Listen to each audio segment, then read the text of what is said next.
kehidupan itu tidak akan berjalan sempurna seperti yang ingin kita rasakan. Selalu akan ada perbedaan pandangan. Ya, bahkan dalam kehidupan rumah tangga saja, ya maaf ya, Anda misalnya seorang istri mau ke sini saja mungkin masih bisa beda pandangan, warna apa untuk jilbab yang dipakai. Ya, dengan suami bisa berbeda. Papa, bagus yang mana ya? Hijau atau kuning? Ah, kayaknya yang hijau deh gitu kan. Enggak, kayaknya kuning deh gitu kan. Masih mending ada dua pilihan. Begitu dipakai pink. Bisa berbeda. Anak bisa berbeda. Jadi kesan pertama yang ingin dibangun bahwa dalam kehidupan sudah pasti akan ada keragaman pandangan.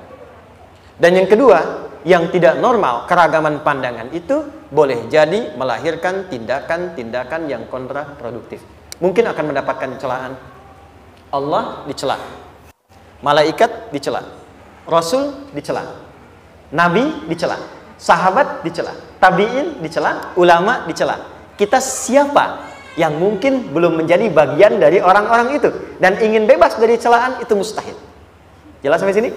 Jadi kalau mendapatkan celaan, berbahagialah, berarti kehidupan kita normal. Jelas? Pernah mendapatkan celaan dalam hidup? Halo? Pernah disoal oleh orang lain? Pernah direndahkan oleh orang lain? Nah, Allah tuh memberi kesan kepada kita, jangankan engkau Rasul yang paling mulia saja pernah mendapati itu. Tapi bagaimana seni mendapatkan ketahanan sehingga dalam dicela pun tetap tenang. Dalam disoal pun tetap hatinya nyaman. Karena ketenangan itu yang membawa pikiran tenang dan tindakan yang terukur. Dan kadang-kadang ketenangan itu lebih penting bahkan dibandingkan dengan harta yang berlimpah. Seringkali saya berikan perbandingan dari sejak dulu kita belajar kan. Coba pilih mana? Saya yakin masih konsisten. Pilih mana? Kaya tapi gelisah atau miskin tapi tenang? Tidak boleh ada pilihan ketiga, saya tahu itu. Kaya tapi gelisah atau miskin tapi tenang? Pilih mana? Ya, saya tahu. Kaya tapi tenang. Oke, di fase ini wahyu belum turun. Nabi sudah ngajar, turun wahyu, turun al-ala, turun beberapa surah. Tiba-tiba ada masa jeda, wahyu belum turun. Sepekan belum turun, sebulan belum turun. Disitulah muncul seakan ada amunisi bagi orang-orang yang tidak senang dengan Nabi, tidak senang dengan ajakan Nabi pada kebaikan. Ini poin yang kedua. Kalau Anda berbuat baik, pasti ada tantangan. Ingat ya, kalau Anda berbuat baik, apapun itu, pasti ada tantangan. Yang menguji konsistensi kebaikan itu apakah serius untuk dilakukan atau tidak. Maka mulai muncul tuduhan. Lihatlah Muhammad dari ditinggalkan sama Tuhannya. Itu Muhammad dah gila tuh, naik turun bukit, naik turun lagi, kayak orang bengong. Muhammad udah ada beban di pundaknya. Jangankan umatnya, Rasulnya saja yang mengklaim Rasul punya masalah katanya, ya kan? Dan ditinggalkan Tuhannya, kok masih mau ikut Muhammad? Maka dalam keadaan itulah kemudian ditunggu, naik turun, turunlah kemudian dua surah sekaligus, surah 93, surah 94, yaitu surah Ad-Duha dan Al-Insyirah. Nih. Oke. Ini materinya dahsyat ya. Penting sekali, saking pentingnya ini cepat habis tuh.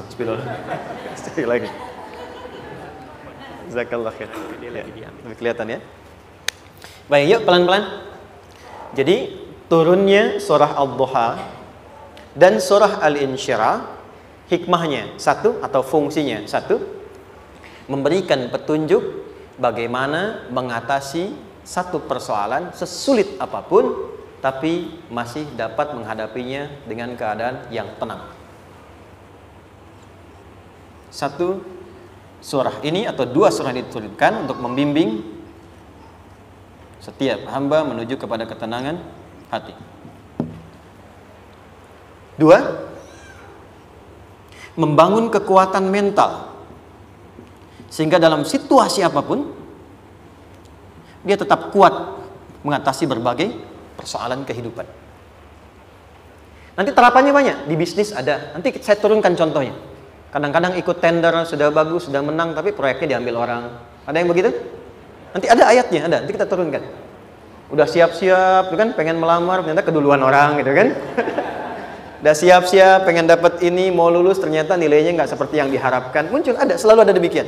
Nanti kompleksitasnya banyak. Tapi dua surah ini kalau kita bisa kuasai artinya dengan baik, pahami dengan benar, maka akan ada sesuatu yang beda yang terasa dalam jiwa kita dan kesiapan mengatasi setiap persoalan dalam kehidupan. Yuk kita baca dulu ya supaya dapat keberkahannya dari dua surah ini. Saya bacakan, Anda ikuti ya. A'udzu billahi minasy syaithanir rajim.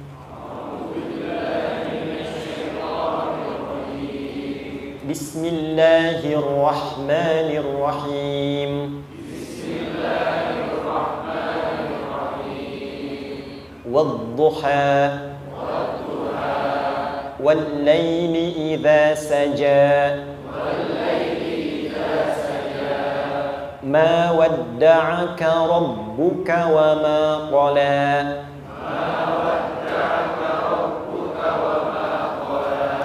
Ma wadda'aka rabbuka wa ma qala.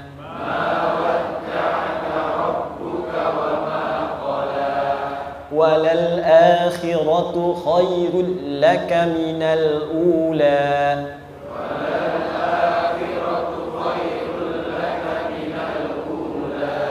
Wala sawfa yu'tika rabbuka fatarda.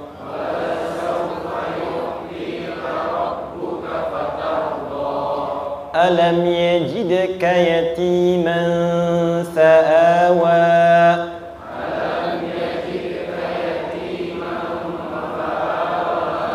Wa wajadaka dhallan fahada.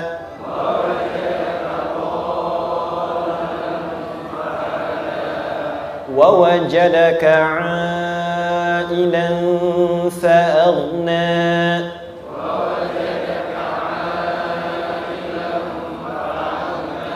فأما اليتيم فلا تقهر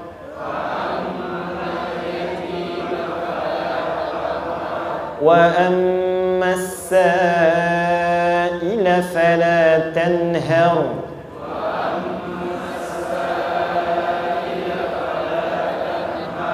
وأما بنعمة ربك فحدث.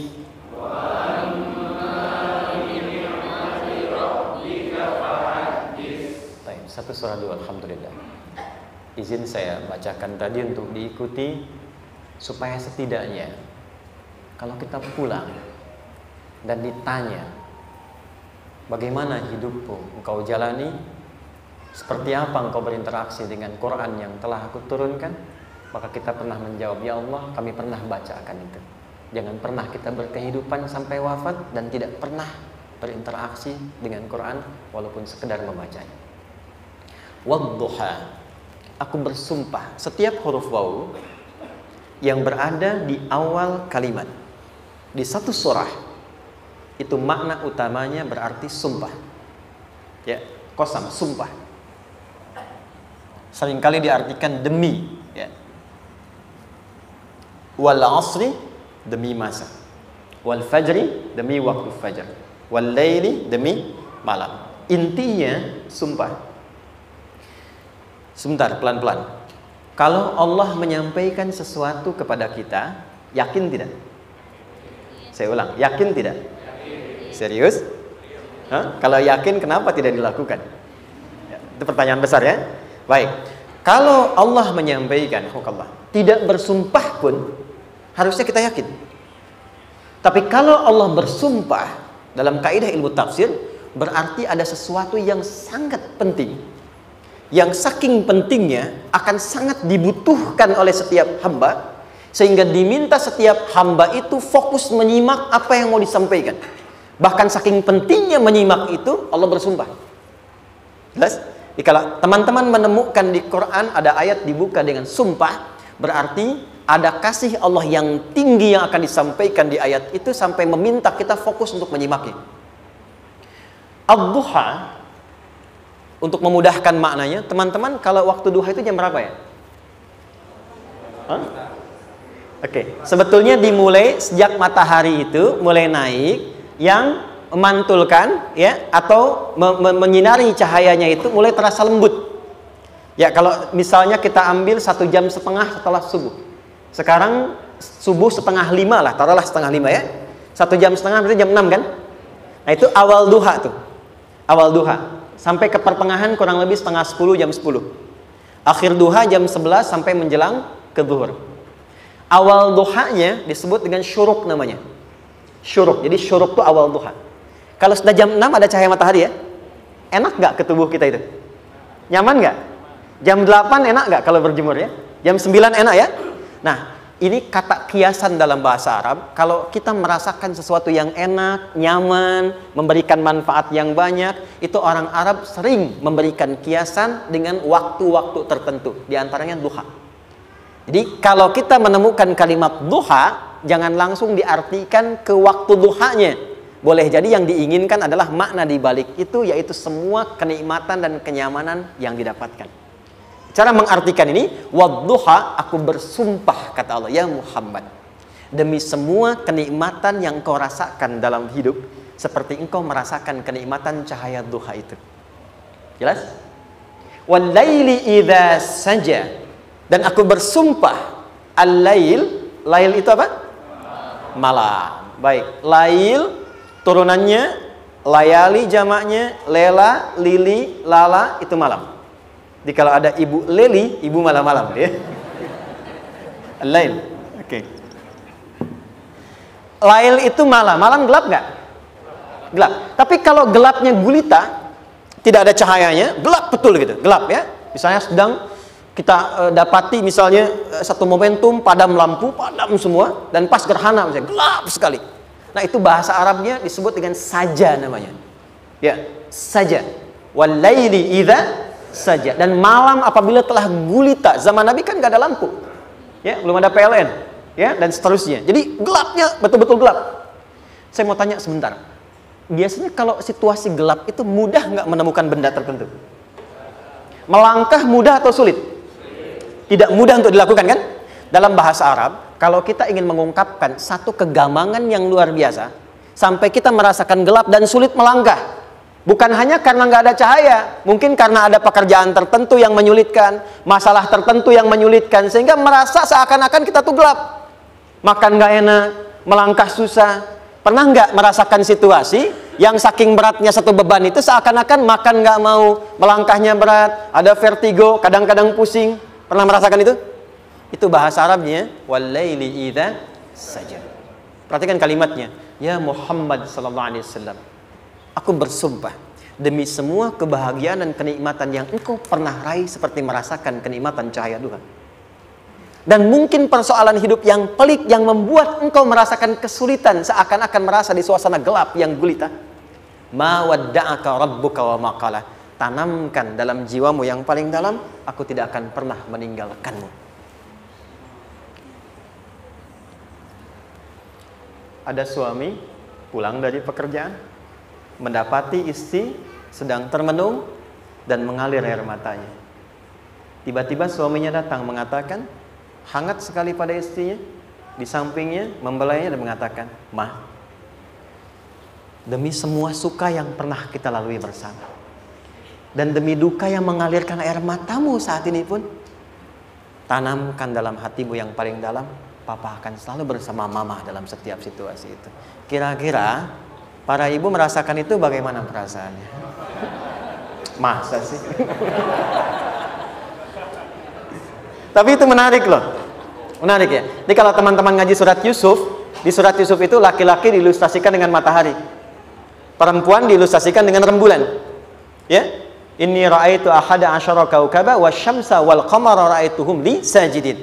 Ayah, aku melihat bulan dan matahari serta 11 gemintang sujud hormat kepadaku. Jadi matahari diartikan itu sebagai laki-laki, suami, ayah.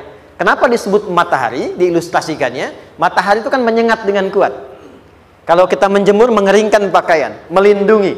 Tipikal suami itu melindungi. Ada yang ganggu istri, sengat dengan kuat. Ada air mata yang mengalir, hei, keringkan itu sehingga tidak larut air mata mengalir di pipinya. Itu matahari. Sebaliknya rembulan. Rembulan itu kan enak dipandang, bukan bulannya ya. Bukan bulannya. Kalau bulannya kan desainnya nggak sempurna, baik terlihat. Tapi cahaya rembulannya. tampil dengan indah, tampil dengan baik, enak dipandang, menenangkan, dan tidak tertukar. Jangan sampai ada istri jadi matahari, suami jadi rembulan. Jelas ya? Dengan kekuatan bulan aku menghukummu, ya kan? Itu salah. Oke. Tahan sampai sini, tahan. Lihat baik-baik. Saya berhenti sampai sini dulu.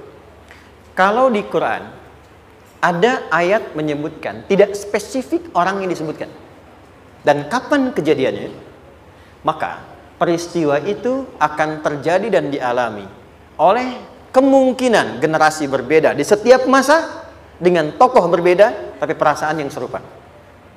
Sebaliknya, kalau disebutkan namanya, jelas identitasnya, kapan kejadiannya, maka peristiwa itu hanya akan menimpa orang tersebut dan tidak akan dialami lagi orang lain setelahnya. Saya tanya dulu yang akhwat, yang perempuan, kenal Maryam? Kenal, bagus. Kenal di mana? Maryam anaknya Imran, mengandung, melahirkan Isa alaihissalam, Yesus Mesias, tanpa disentuh laki-laki manapun. Dan di Quran identitasnya disebutkan langsung, Maryam binti Imran, wa Maryam ibnata Imran. Ini menunjukkan kesan bahwa yang mengandung dan melahirkan tanpa disentuh laki-laki manapun, itu hanya Maryam anaknya Imran. Ingat ya, mengandung, melahirkan tanpa disentuh laki-laki manapun. Bukan mengandung, melahirkan tanpa suami, kalau itu banyak dia. Ya, mengandung, melahirkan tanpa disentuh laki-laki manapun. Hanya Maryam binti Imran. Tapi kalau nggak disebutkan siapa orangnya, kapan kejadiannya, tidak detail disebutkan, ini artinya situasi itu akan dialami kembali oleh orang di masa depan dengan generasi yang berbeda tapi substansi yang sama. Pertanyaannya, pernahkah kita mengalami situasi yang sulit sampai seakan merasa gelap? Nah, baik, maka adab yang pertama, jika mengalami situasi seberat apapun dalam berkehidupan, maka dekati Allah Subhanahu wa ta'ala. Ini awalnya, dekati Allah. Apalagi kalau ada yang mengatakan ini nggak mungkin, ini nggak akan terjadi, ini nggak bisa. Kalau sudah ada tanda seperti itu tanda langsung dari Allah supaya Anda diminta langsung mendekat kepada Allah dan tinggalkan semua makhluk. Karena Allah hanya akan mengabulkan langsung kepada Anda tanpa perantara siapapun. Itu yang terjadi pada Nabi Zakaria. Ini nggak mungkin, ini mustahil. Maka beliau langsung memohon kepada Allah dan langsung menyebutkan, ya Allah, saya minta darimu saja, tidak dari yang lain. Maka dikabulkan seketika. Jadi yang pertama, jika punya kesulitan sebesar apapun, seberat apapun, cepat dekati Allah. Maka di situ akan dijawab langsung oleh Allah, ma wadda'aka rabbuka wa ma qala. Hambaku, sepanjang engkau mendekat kepadaku, maka yakinkan dalam dirimu, situasi apapun yang kau rasakan, aku tidak akan pernah meninggalkanmu. Sudah? Satu? Paham sampai sini? Oke. Pelan-pelan ya. Saya belum bicara caranya. Saya baru bicara di awal motivasinya. Dekati Allah dulu, nanti caranya didetilkan di surah Al-Insyirah. Teruskan. Ma wadda'aka rabbuka wa ma qala. Walal akhiratu khairul laka minal. Perhatikan. Hei, seberat-berat bebanmu saat ini, ingat, satu saat akan tuntas. Dan ini pun ujian. Kalau sudah meninggal, gak ada ujian lagi. Dan nanti kehidupan yang sekarang, apapun yang kau pertentangkan, perdebatkan, perselisihkan, itu semua akan ditinggalkan. Jadi ternyata Allah mengungkap hakikat kehidupan dunia. Apapun yang diperselisihkan, tuh unik ya. Orang berselisih pada yang akan ditinggalkan. Aneh nggak? Ada orang berebut makanan, ya kan? Rebutan sampai berkelahi dan sebagainya. Pada akhirnya, makanan yang diperebutkan itu pun akan ditinggalkan. Yang ini meninggal, itu meninggal. Jadi memperebutkan sesuatu yang pada akhirnya akan berakhir. Kata Allah, Allah sampaikan, jika Anda mengalami situasi, sesuatu yang mungkin membuat berat, tanamkan pada jiwa kita, hei, yang aku kejar-kejar ini, boleh jadi aku akan tinggalkan juga. Kenapa aku harus menangisi dan larut pada sesuatu yang tidak abadi? Maka Allah hibur kita dengan mengatakan, kamu tenangkan diri dulu. Semua yang kamu pikirkan sampai membuat kamu berat begini, pada akhirnya kamu tinggalkan. Dan yang abadi itu akhirat. Walal akhiratu khairul laka minal. Dua, pelan-pelan sikapi setiap masalah dengan proporsional. Jangan terlalu larut dalam sesuatu. Dapat job satu, pengen, dah siap, kontraknya besar, tiba-tiba hilang. Dipikirin, Anda mikirkan itu pun nggak akan balik.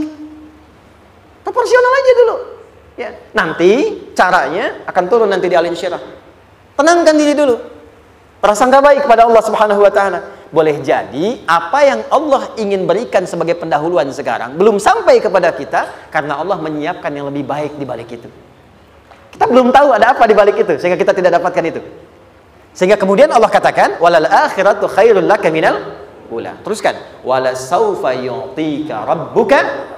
Pelan-pelan. Orang yang punya sikap seperti ini itu cenderung lebih dekat mendapatkan ridha Allah dibandingkan dengan orang-orang yang larut dalam kesulitan.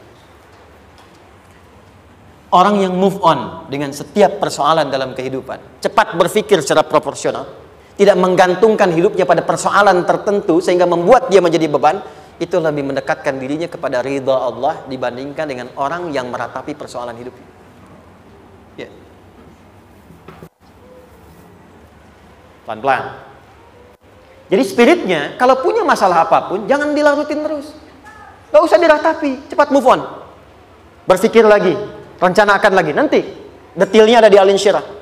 Tapi poin besarnya, janji Allah mengatakan, kalau Anda bisa move on, proporsional, maka yang dijanjikan oleh Allah, di situ Allah percepat datangnya ridha Allah Subhanahu wa taala. Kalau ridha Allah sudah datang, maka akan dua yang diberikan. Pertama kali, ketenangan di dalam jiwa, dan yang kedua, kemampuan untuk berikhtiar lebih baik mencapai apa yang diinginkan. Satu, kalau ridha Allah sudah diberikan pada seorang hamba, yang pertama diberikan ketenangan dalam jiwa. Bukan dunianya dulu. Bukan apa yang Anda ingin harapkan dulu. Pengen sesuatu, ya, pengen materi, pengen kedudukan, pengen lulus anaknya ujian, ya kan? Tiba-tiba terjadi sesuatu, diratapin, alih-alih meratap, alih-alih membuat status, alih-alih menyulitkan diri, kata Allah, terima dulu proporsional. Setelah itu dekatkan diri kepada Allah, turun ridha Allah, begitu turun yang pertama diberikan ketenangan kepada hati. Tenang dulu. Kalau sudah tenang, nanti dibimbing menyelesaikan apa yang sedang dihadapi itu.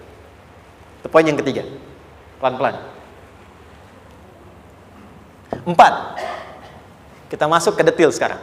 Perhatikan baik-baik. Ini yang paling menarik. Alam yajidka yatiman fa'awa. Muhammad SAW, bukankah dulu engkau yatim? Punya banyak masalah? Aku selesaikan juga. Ayahmu meninggal sebelum lahir, ada ibu. Ibu meninggal, ada kakek. Kakek meninggal, ada paman. Ya kan? Ada teman yang menemani Sayyidah Khadijah. Teman yang setia. Semua kebutuhan tersedia. Artinya Pak, perhatikan baik-baik. Kalau Anda punya masalah sekarang, jangan sampai melupakan yang dulu-dulu pun pernah tuntas Allah selesaikan.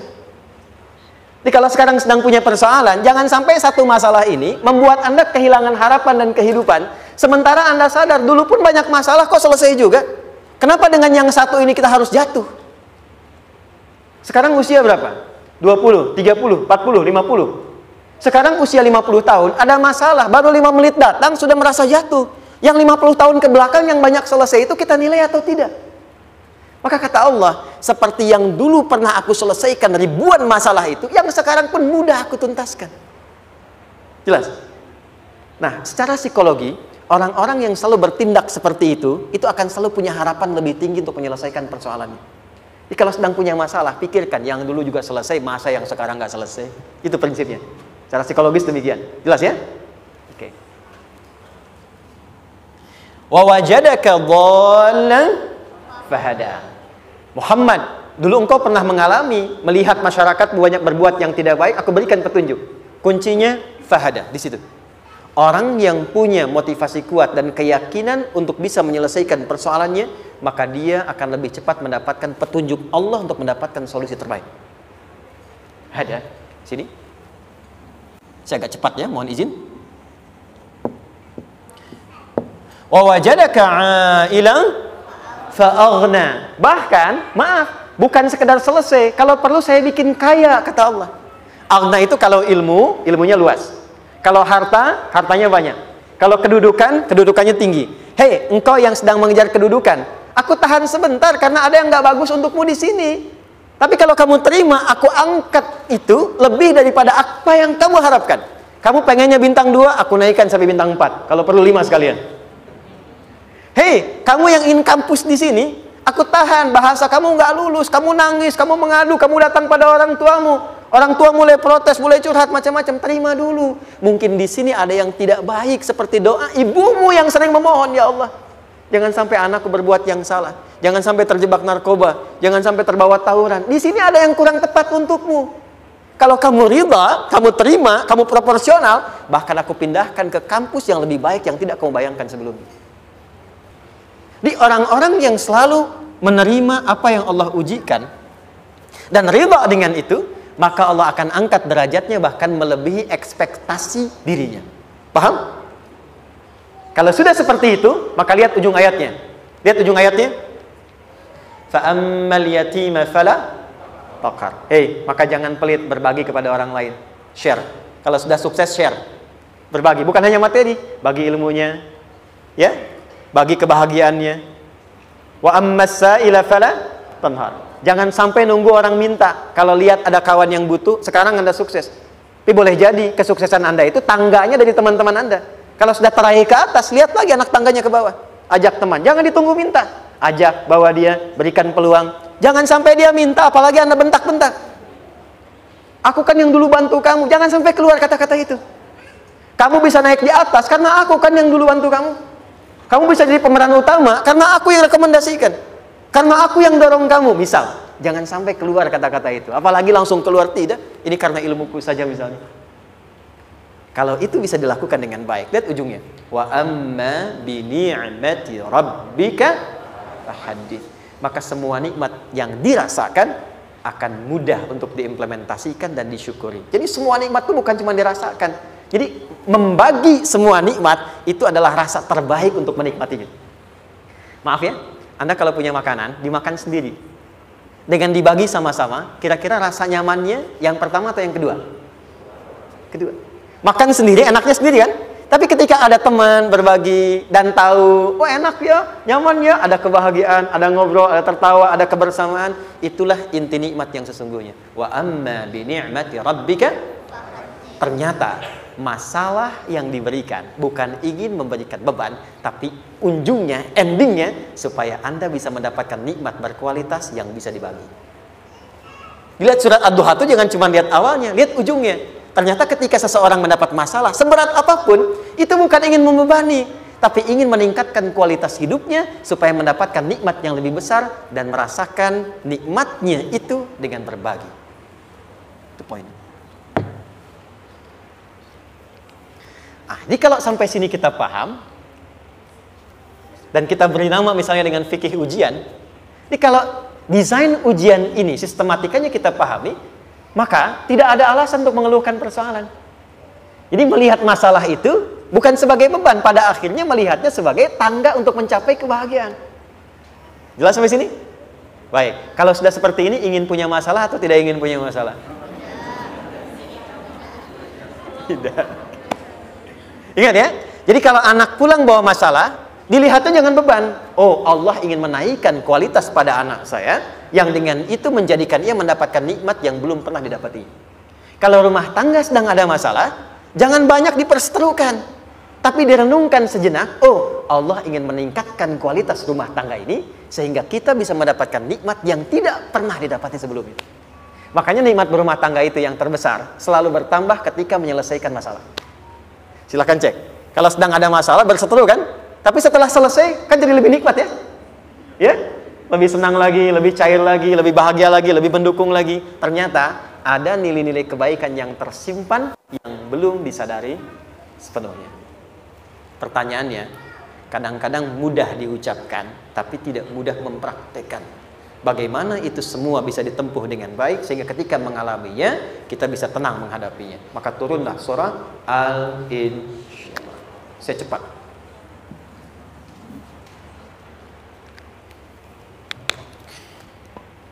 Teman-teman, ini apa? Kelas ya? Baik, pelan-pelan sedikit. Kira-kira volumenya besar kecil? Kecil ya? Baik. Kalau saya bandingkan dengan gayung, volumenya besar mana? Gayung ya? Baik. Kalau ini saya perlebar, sehingga bisa memasukkan apapun ke dalamnya, itu bahasa Arabnya disebut dengan insyirah namanya. Jelas? Meluaskan sesuatu sehingga terlihat lapang, sehingga memudahkan setiap hal masuk ke dalamnya. Itu insyirah namanya. Surah ini diberi nama dengan surah Al-Insyirah, yang berarti sesuatu yang lapang, yang tenang, yang nyaman.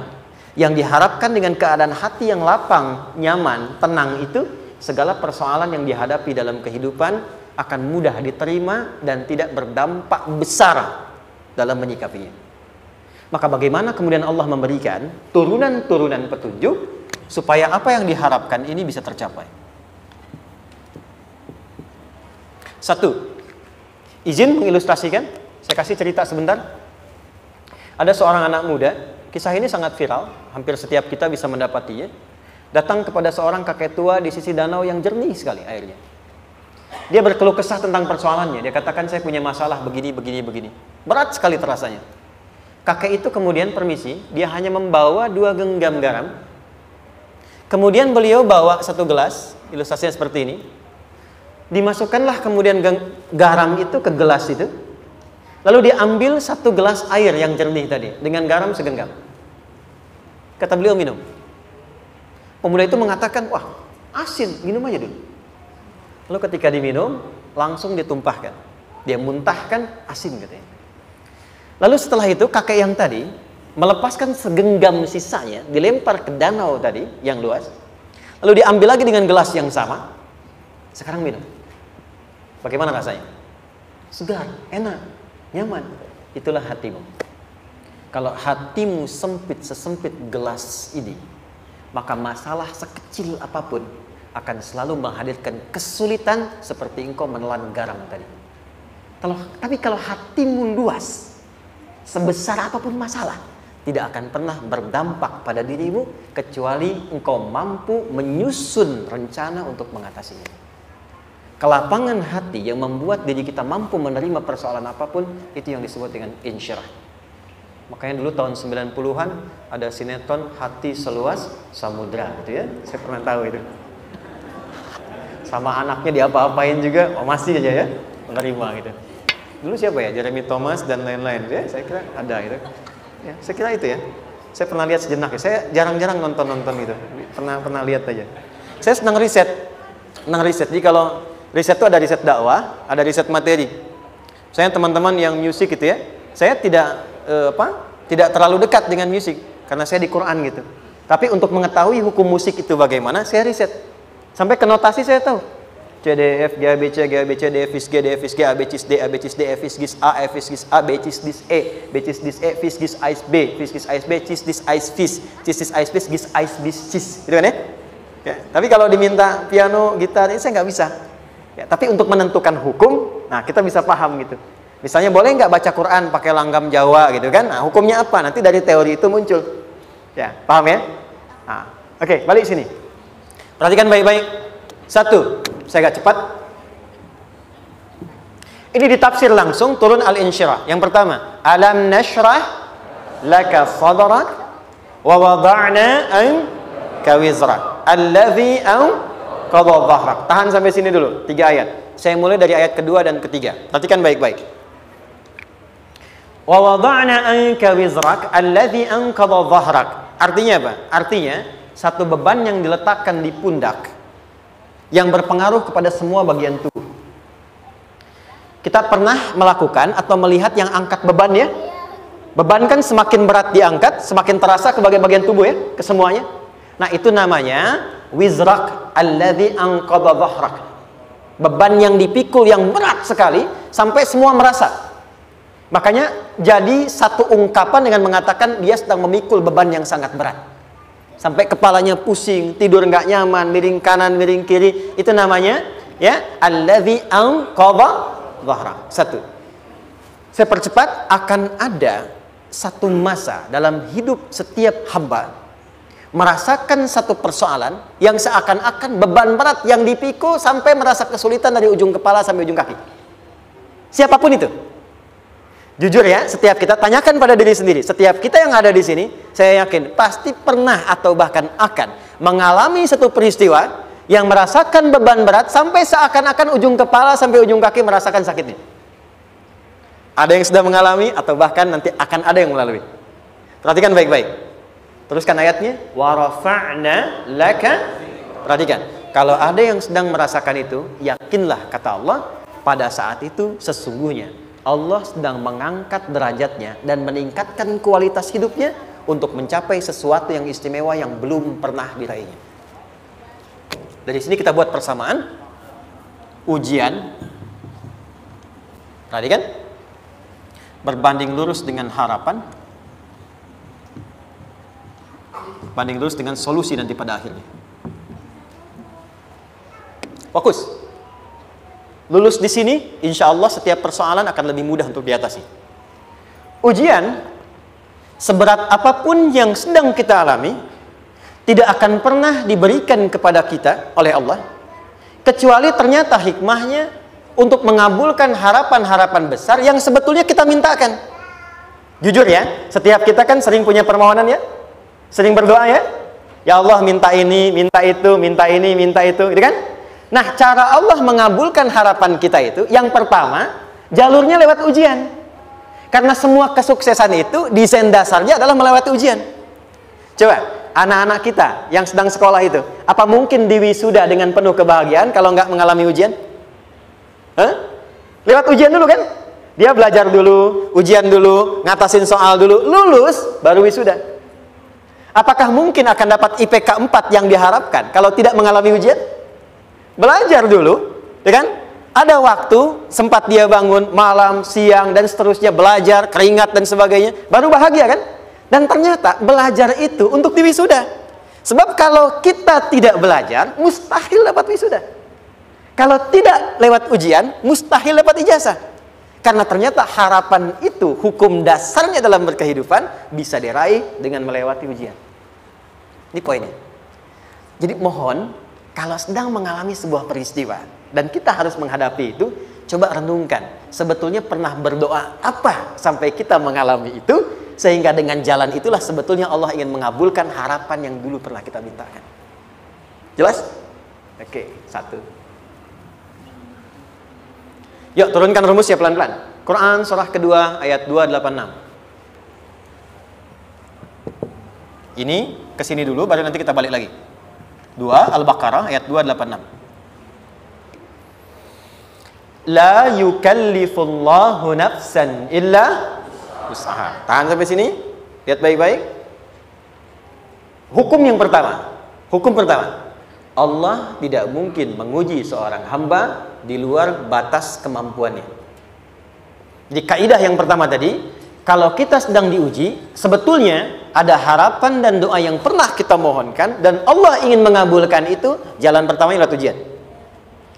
Tapi adilnya Allah, tidak akan pernah kita diuji kecuali sesuai dengan kemampuan kita. Jadi kalau nggak mampu, nggak mungkin diberikan ujian.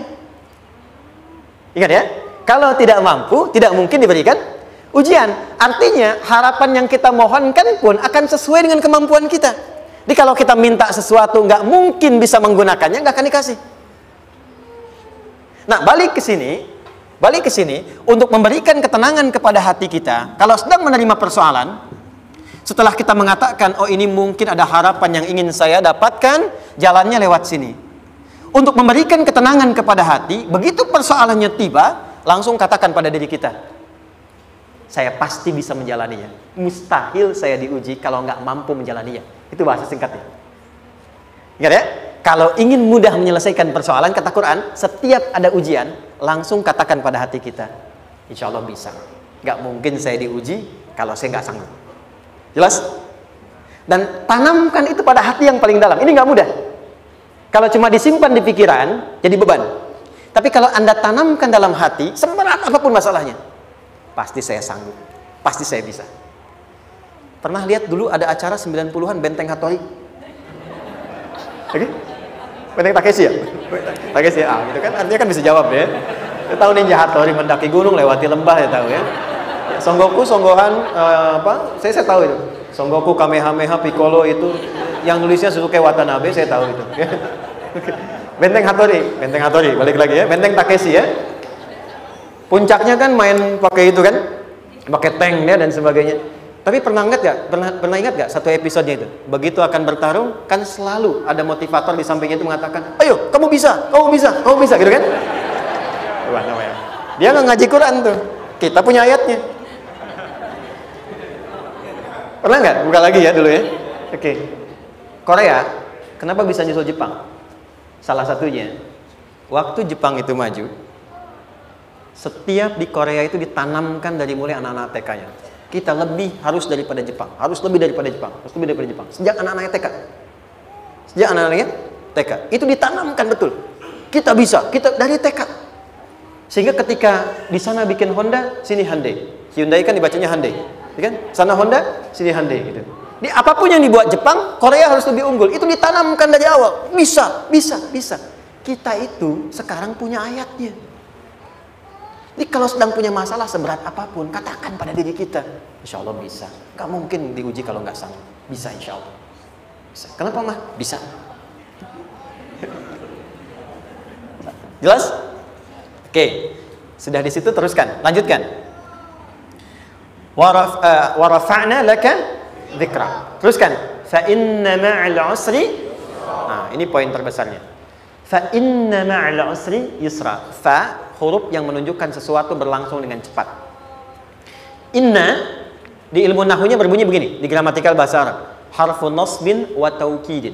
Tansibul isma wa tarfa'ul khabara. Mabniyun 'alal fathi la mahalla lahu min al-i'rabi. Paham? Tidak. Inna huruf yang digunakan untuk menguatkan informasi agar ditancapkan ke dalam hati sekuat-kuatnya dan jangan pernah ragu. Jadi kalau orang Arab itu nancapkan tongkat begini dan kuat, tidak goyah, itu nasab namanya. Nasabar rajul asahu fil ardi. Inna ini harfu nasab. Jadi kalau ada di Quran dibuka informasinya dengan inna, maksudnya begini, hei, tancapkan informasi dalam hatimu dengan kuat, jangan pernah ragu. Yakinkan pada dirimu. Apa yang harus diyakinkan? Ma'al usri yusra. Inna ma'al usri yusra. Usrun sama dengan yusrun. Lari ke sini. Oke. Apa artinya usrun? Sulit. Oke. Sulit itu ada dua. Ada sa'bun, ada usrun. Kalau kesulitan yang relatif, kata si A sulit, si B mudah, itu sa'bun namanya. Contoh, kata si fulan, bahasa Jepang susah. Padahal kata yang lain tidak. Saya ke Jepang, anak-anak kecil begini bisa bahasa Jepang, gitu kan? Bagi mereka mudah, gitu ya. Saking mudahnya gitu. Kata shiwa, gitu. Anak-anak kecil, bagi mereka mudah, bagi kita belum tentu. Itu sa'bun. Inna lughatal yabaniyah sa'bah. Relatif. Tapi kalau kesulitan yang sifatnya mutlak, semua orang mengatakan sulit. Maaf, bawa mobil, sulit atau mudah? Bukan mengendarai ya, bawa mobil, bawa. Sulit ya? Sulit ya? Baik, sepakat sulit semuanya. Nah, itu dalam bahasa Arab dikenal dengan usrun. Kesulitan yang semua sepakat bahwa itu susah. Sulit, semua sepakat. Dan ketika ada orang bicara, aku sedang punya masalah begini. Semua mengatakan, wah itu nggak mudah, itu nggak mudah. Itu usrun namanya. Lawannya, kemudahan yang relatif disebut sahlun. Tapi kemudahan yang semua sepakat bahwa itu mudah, itu yusrun namanya. Mengangkat spidol, semua mengatakan mudah, ringan. Itu yusrun namanya. Perhatikan, Allah tidak memasangkan sa'bun dengan sahlun, tapi memasangkan usrun dengan yusrun. Orang-orang yang punya keyakinan kuat, setiap persoalan itu akan selesai. Dan dia mengatakan pada dirinya, aku bisa melewatinya. Maka, perhatikan kalimatnya kata Quran. Inna ma'al usri yusran. Sesulit apapun masalah yang sedang dia alami, maka Allah akan datangkan solusi semudah-mudahnya yang bisa dia nikmati. Dengan kata lain, kalau kita bawa ke bahasa psikologi, kalau sedang menghadapi persoalan seberat apapun, selain kita mengatakan, ini pasti bisa saya lalui, saya insya Allah sanggup mengatasinya, katakan pada diri kita, ini pasti selesai. Pasti ada solusinya, pasti mudah. Katakan, walaupun memang solusinya belum datang, tapi tenangkan pada diri kita dengan mengatakan, inna ma'al usri yusra. Bahasa psikologinya, katakan pada diri kita, ini pasti selesai. Nggak mungkin nggak selesai, pasti ada solusinya, pasti mudah. Itu lebih memberikan harapan pada diri kita untuk menuntaskan persoalan dibandingkan dengan meratapinya. Jelas? Teruskan. Fa inna ma'al usri. Kalau masih ragu kata Allah, katakan lagi sekali lagi. Sampai hati kita merasa nyaman. Jadi kalau sedang punya persoalan seberat apapun, tanamkan pada diri kita, pasti selesai. Belum nampak, insya Allah pasti selesai. Gak mungkin diuji kalau nggak ada solusi. Itu lebih memberikan harapan. Setelah itu, fa'idha faraghta, mitigasi masalahnya. Mitigasi persoalannya. Tuliskan. Ini masalahnya apa? Rumah tangga. Apa saja misalnya, dia ada suami, ada istri, ada anak-anak. Masalah ada di mana? Kadang-kadang menangnya jadi kusut karena satu-satu nggak segera diselesaikan. Maka kata Al-Quran, fa'idha faraghta. Satu-satu mitigasi dulu. Satu masalah di sini, lihat di suami, lihat di istri. Kalau pekerjaan, masalahnya apa? Sebelum bercabang kemana-mana, petakan. Apakah rekanannya? Apakah relasinya? Apakah kemampuannya? Apakah manajerialnya? Apakah marketingnya? Mitigasi, kotaki semua, selesaikan satu-satu. Setelah itu, apa yang dilakukan? Wa ila rabbika, tawakal sepenuhnya kepada Allah untuk menentukan hasilnya. Tawakal itu yang paling mahal.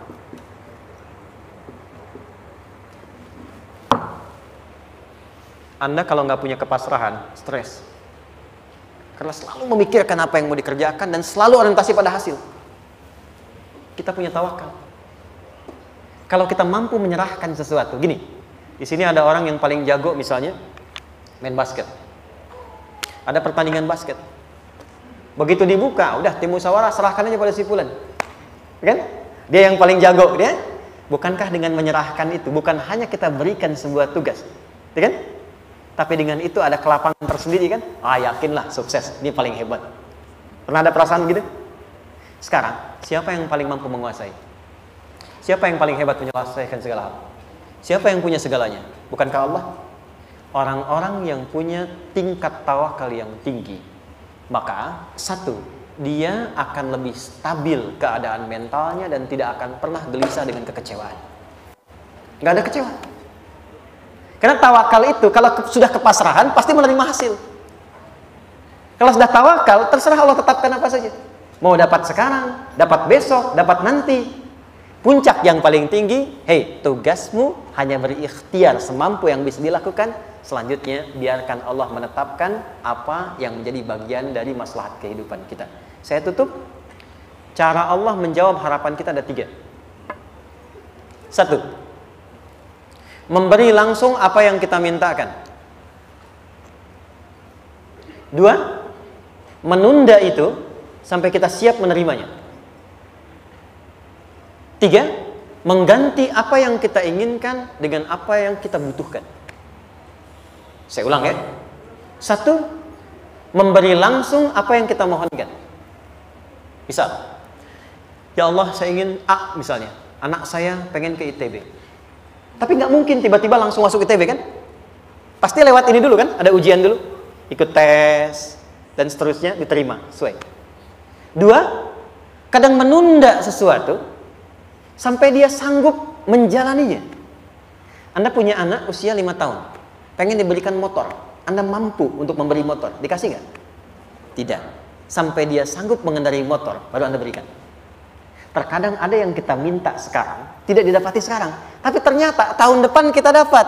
Kita harus sadar bahwa anugerah yang kita dapatkan tahun depan itu sebetulnya adalah hasil doa kita di tahun ini. Pernah dengar nggak kisah viral? Nabi itu berdoa baru dikabulkan setahun setengah. Setahun 6 bulan. Padahal itu Nabi loh. Kiblat pertama kita kemana? Palestina kan? Baitul Maqdis kan? Nabi berdoa, mohon terus nengok ke langit. Al-Baqarah 144, minta, jawabannya turun setelah setahun setengah, setahun 6 bulan. Ada yang mengatakan di tafsir setahun 8 bulan, baru dikabulkan setelah setahun setengah. Padahal kurang soleh apa Nabi? Nabinya siap, mungkin umatnya yang belum siap. Nabinya siap, tapi ada tantangan di masyarakat yang tidak mudah, yang mungkin bisa meruntuhkan dakwah. Baru dikabulkan setahun setengah, ketika semua umatnya sudah bisa siap menerima itu. Boleh jadi apa yang diminta orang tua sekarang terkabulnya mungkin belasan puluhan tahun pada anaknya yang nomor sekian. Tahu Imam Syafi'i? Imam Syafi'i itu kan nama aslinya Muhammad. Bapaknya Idris. Kakek yang ke atas, yang ketiga namanya Syafi'i. Kenapa disebut Imam Syafi'i? Dinisbatkan pada kakek yang ke atasnya. Ternyata kakeknya ini seorang ulama besar, saleh, memohon kepada Allah. Setiap di keturunannya ada yang bisa menggantikan lebih soleh, lebih baik lagi. Ternyata yang didapatkan bukan dari anaknya, tapi generasi keturunan yang kesekian. Anda belum sekarang bisa hafal Quran. Misalnya, Anda bermohon, berdoa, boleh jadi yang hafal mungkin bukan di anak, bisa di cucu, bisa di bagian keluarga yang lain. Maka terkadang tawakal itu tidak hanya memberikan hasil yang cepat, tapi memberikan keindahan yang terasa tertunda, tapi melengkapi kebahagiaan yang dirasakan. Penutupnya, boleh jadi minta ke ITB, diterimanya di Unpad. Minta motor, dapatnya mobil. Kalau itu senang, luar biasa. Minta mobil, dapatnya motor, gitu kan? Ternyata kadang-kadang di sini yang terakhir, saya tutup, Allah mengabulkan apa yang kita butuhkan, bukan apa yang kita inginkan. Anak Anda sakit, dibawa ke dokter. Kata dokter, jangan dulu makan jeruk. Maka Anda pulang, dia minta jeruk. Anda berikan apel. Saya nggak mau apel, mah. Saya pengennya jeruk. Nggak apa-apa, nah. Ini apel rasa jeruk, misalnya kan. Anda berikan. Ternyata apa? Bukan ingin menyakiti dan tidak mengabulkan keinginan anak, tapi lebih memberikan apa yang dia butuh. Kadang-kadang maaf ya, teman-teman mintanya proyek A, udah capek, di situ nggak dapat, dapatnya di yang lain. Teman-teman, itu Allah berikan sebetulnya hasil ikhtiar Anda yang sebelumnya. Cuma dikasih yang lebih baik, yang tidak Anda pernah bayangkan maslahat.